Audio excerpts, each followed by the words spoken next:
Hi hello welcome to my channel Shanti vlogs అండి. ఈరోజు tasty చేపల కూర తయారీ విధానం. చేపల కూరకి కావాల్సిన పదార్థాలు: ముందు ఉప్పు, తగినంత సాల్ట్ వేసుకోండి. మాకు తగినట్టు మేము వేస్తున్నాం.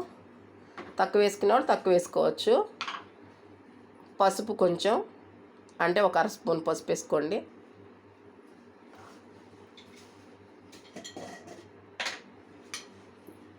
కారం ఆ చేపలకు తగినట్టుగా. ఎక్కువ కొంతమంది స్పైసీగా తింటారండి. స్పైసీగా తినేవాళ్ళు ఇంకొక స్పూన్ ఎక్స్ట్రా వేసుకోండి. మేము మీడియంగా వేసుకుంటున్నాం. అల్లం వెల్లుల్లి పేస్ట్,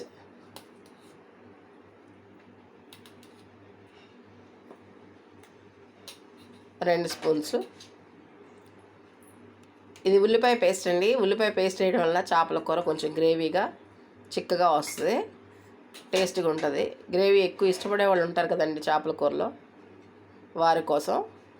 అది వేసుకునే వాళ్ళు వేసుకోవచ్చు, లేదండి. తగినంత మంచి నూనె. వేరుశనగ నూనె అయితే కూర టేస్ట్ ఉంటుందండి. వేరుశనగ నూనె వాడుకోండి. నీసు కూరకి వేరుశనగ నూనె బాగుంటుంది.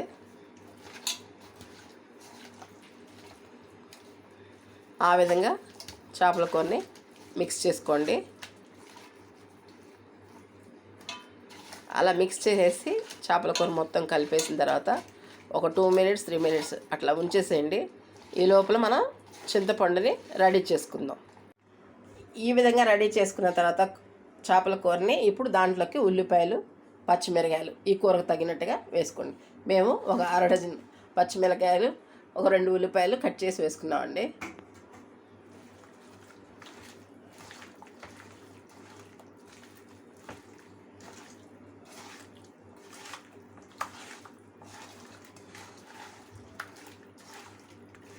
ఆ విధంగా మిక్స్ చేసుకోండి.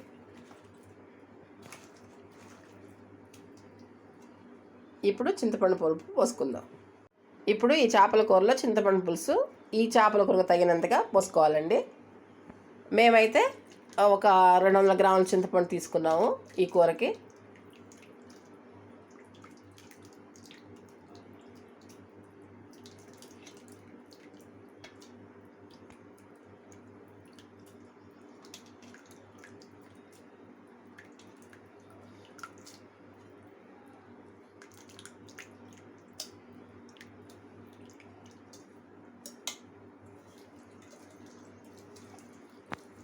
చేపల కూరలో తగినంత చింతపండు పులుసు పోసుకున్నాక కొత్తిమీర,